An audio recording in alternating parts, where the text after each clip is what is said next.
Atos capítulo 17. Pegando a estrada para o sul, através de Anfípolis e Apolônia, chegaram a Tessalônica, onde havia uma comunidade de judeus. Paulo dirigiu-se à sinagoga como sempre fazia quando chegava a uma cidade, e por 3 sábados seguidos ensinou as Escrituras ao povo. Explicou a eles vários textos, de modo que finalmente entenderam o que tinham lido a vida toda, que o Messias tinha de ser morto e ressuscitado dos mortos. Não havia alternativa, e que esse Jesus que apresento é o Messias. Alguns se convenceram e se uniram a Paulo e Silas, entre eles muitos gregos que criam no Deus único, e um número considerável de mulheres da aristocracia. Mas os judeus de linha dura ficaram furiosos com essas conversões. Loucos de inveja, reuniram um grupo de arruaceiros e uma turba terrível, aterrorizando a cidade, avançaram contra Paulo e Silas. Eles invadiram a casa de Jason, pensando que Paulo e Silas estavam hospedados ali.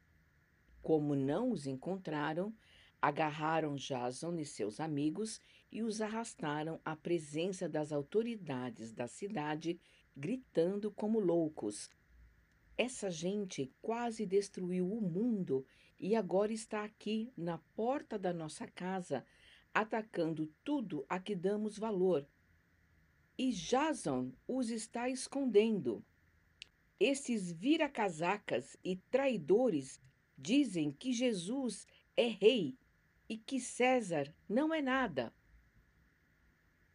As autoridades da cidade e a multidão ficaram alarmadas com o que ouviram. Assim, impuseram uma fiança pesada sobre Jason e depois o libertaram, enquanto investigavam essas acusações. Naquela noite, no meio da escuridão, os amigos de Paulo e Silas os tiraram da cidade.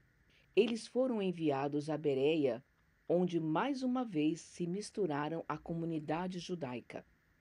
Ali os judeus receberam a mensagem de Paulo com entusiasmo e se encontravam com ele diariamente, examinando as Escrituras para ver se elas davam o mesmo apoio a tudo que Paulo dizia. Foi muito melhor do que em Tessalônica. Muitos deles passaram a crer, e entre eles alguns gregos proeminentes da comunidade, mulheres e homens de influência. Mas não demorou muito e os judeus de linha dura de novo, de Tessalônica, souberam que Paulo estava pregando outra vez a palavra de Deus, agora em Bereia. Não perderam tempo. Correram para lá e trataram logo de incitar a multidão contra eles. Com a ajuda de amigos, Paulo tomou um navio e escapou pelo mar. Silas e Timóteo ficaram ali. Os homens que ajudaram Paulo a fugir levaram-no para Atenas e o deixaram ali. Paulo enviou por eles uma mensagem a Silas e Timóteo: Venham assim que puderem. Enquanto aguardava Silas e Timóteo em Atenas, Paulo ficava cada vez mais irritado com todos aqueles ídolos do lugar. A cidade só tinha ídolos. Ele discutia na sinagoga com os judeus e com outros que pensavam de modo semelhante. Todos os dias saía às ruas e discutia o assunto da forma que ele podia. Quando ele conheceu alguns intelectuais epicuristas e estoicos, e logo passou a debater com eles. Alguns fizeram pouco caso de Paulo. Disseram, pura bobagem. Outros, ouvindo falar de Jesus e da ressurreição, ficavam mais intrigados. Diziam, uma perspectiva nova sobre deuses. Fale mais. Os intelectuais combinaram uma apresentação pública no Areópago, onde havia um pouco mais de tranquilidade. Disseram: Isso é novidade para nós. Nunca ouvimos nada semelhante. De onde você tirou tudo isso, Paulo? Explique-nos. Queremos entender. O centro de Atenas era um lugar ideal para novidades. Havia sempre pessoas circulando ali, naturais do lugar e gente de fora, todos ansiosos pelas últimas novidades. Paulo pôs-se em pé no Areópago e discursou.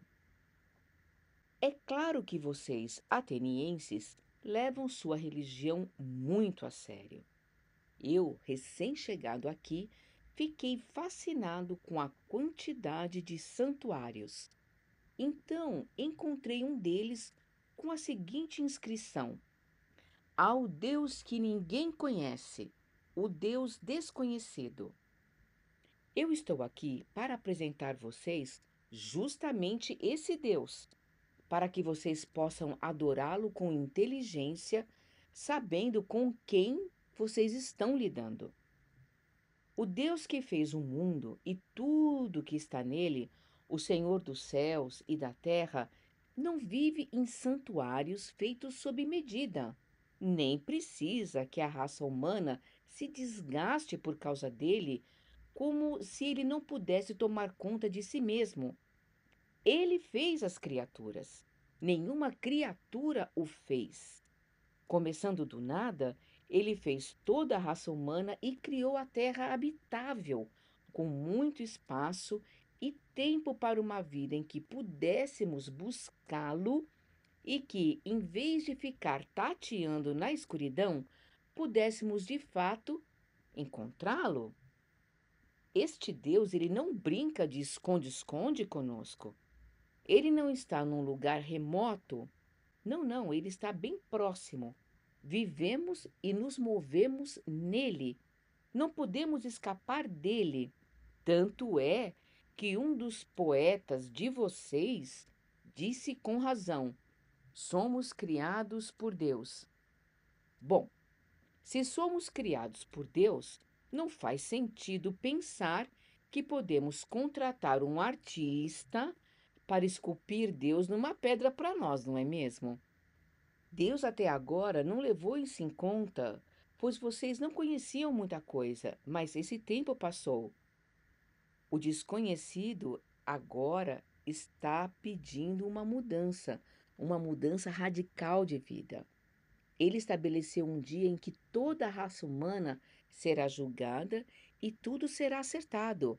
Também esse Deus já indicou o juiz, confirmando esse juiz diante de todos, quando ele ressuscitou esse juiz dos mortos. Ao ouvir a expressão ressuscitou dos mortos, os atenienses e suas opiniões se dividiram. Alguns começaram a rir de Paulo e começaram a fazer piadas dele. Outros disseram: Vamos discutir esse assunto em outra ocasião. Queremos ouvir mais. Mas isso foi o suficiente por aquele dia e Paulo foi embora. Houve ainda os que foram convencidos ali mesmo e creram. Eles se uniram a Paulo, entre eles Dionísio, o Areopagita, e uma mulher chamada Dâmaris.